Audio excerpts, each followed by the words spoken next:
prisão da história do Brasil. Ela começou no dia 16 de julho de 1950 e terminou no dia 8 de abril do ano 2000. Morreu Moacir Barbosa, o goleiro da seleção de 50, considerado o culpado por uma derrota que não foi só dele.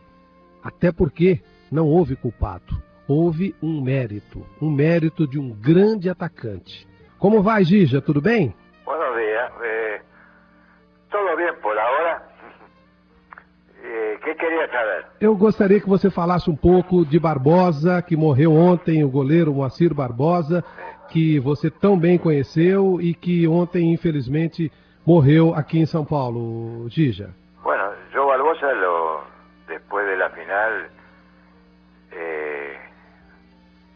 3 meses después, tuve el gusto de conocerlo personalmente, estuvimos hablando con él, le dije que la culpa no era de él, porque la culpa de cuando se pierde un partido son los 11 jugadores, no es uno solo. Así que hicimos cierta amistad, después estuve 2 o 3 veces más que fui a Brasil, estuve con él, hicimos una amistad inmensa, y yo trataba de darle un poco de ánimo porque lo veía muy decaído, que toda la gente le echaba las culpas a él. Pero como yo le dije, la culpa no es de un solo jugador, sino de los 11. Cuando se gana o se pierde, es todo un equipo el que tiene la culpa. Para mí Barbosa fue, después de conocerlo, lo consideré un gran amigo mío, porque siempre estuvimos, cuando yo estaba ahí, he ido a Brasil, siempre traté de ubicarlo y conversar con él, y eso se creó una gran amistad. Gija, Barbosa falhou no gol que você fez, o gol mais importante da sua carreira? No, para mí no falló. Lo que pasó que fue una jugada idéntica al primer gol que hizo Uruguay, y él creyó que yo iba a hacer lo mismo, la misma jugada, y se me ocurrió sotear y entró contra el palo y hice gol. Porque en la vida hay que tener un poco de suerte también. Yo tuve suerte, así que yo no le echo la culpa a él. Entonces habría que echarle la culpa a Bigode, a Juvenal, a todos. Você fez alguns gols dessa forma, não foi o único, não é, Gija? Era uma característica da sua forma de jogar. Sí, porque yo me acuerdo cuando jugamos contra España, a Ramallel hice un gol igual, a Barbosa, y nadie dijo nada. Así que no veo por qué tienen que decir que la culpa fue de Barbosa. Você também é sempre perguntado no Uruguai por esse gol, ou o Brasil lembra mais do gol que sofreu do que o Uruguai lembra do gol que marcou?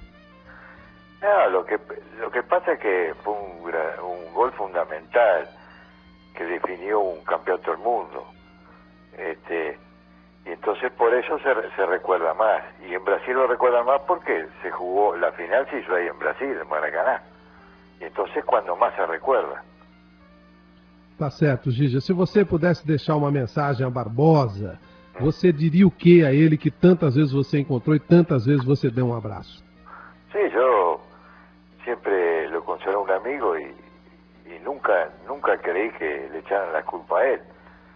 Porque, como le dije, el jugador entra a la cancha siempre a ganar, no va a entrar a perder. Por eso, como es un amigo, siempre he mandado un abrazo hacia él. A culpa não foi de Barbosa, o mérito é que foi seu, Gija. Parabéns por todo o seu trabalho como atleta, pela sua conduta como ser humano, sempre falando e sempre com a mesma posição. Não houve culpa de Barbosa, não houve culpa de ninguém. O Uruguai esteve num dia maravilhoso. Obrigado, Gija. Foi muito bom falar com você. Graças a você. Aí a palavra de Gija, que garante. A culpa não foi de Barbosa. Ah, se ele não fosse negro. Ah, se aquele jogo não fosse tão importante. Se o Brasil não tivesse tanta certeza da vitória antes da hora. Ah, se o Gija não tivesse dado tanta sorte. Se a memória não fosse tão curta, talvez alguém lembrasse que ele ainda jogou muito Ele quase disputou a Copa de 58 e foi um dos melhores da posição em todos os tempos. Mas a vida não dá trégua, especialmente se você for negro, humilde e ficar pobre. E ao sair das manchetes, Barbosa só virou tristeza. Nunca mais se falou do expresso da vitória, das conquistas, das defesas brilhantes. Só de 50, de 16 de julho, dos gols do Uruguai, como se ele tivesse que viver sempre na prisão daquela falha.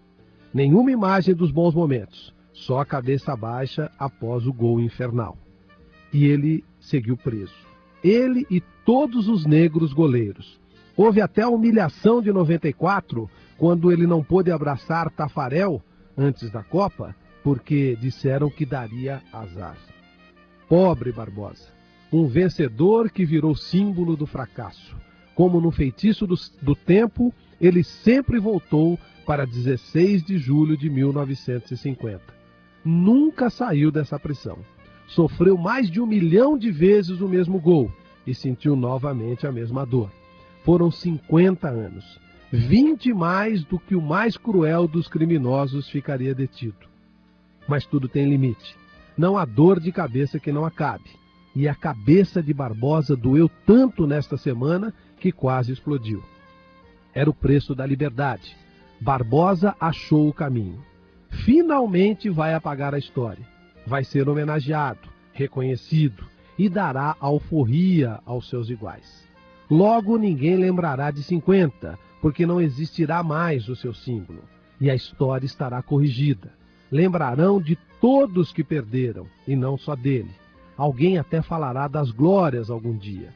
Mas, mais do que tudo, as grades estarão abertas. Depois de tanto tempo, o grande Barbosa poderá voltar a dar os seus saltos e sorrir. A bola de Gígia irá para fora, ou ele fará uma grande defesa.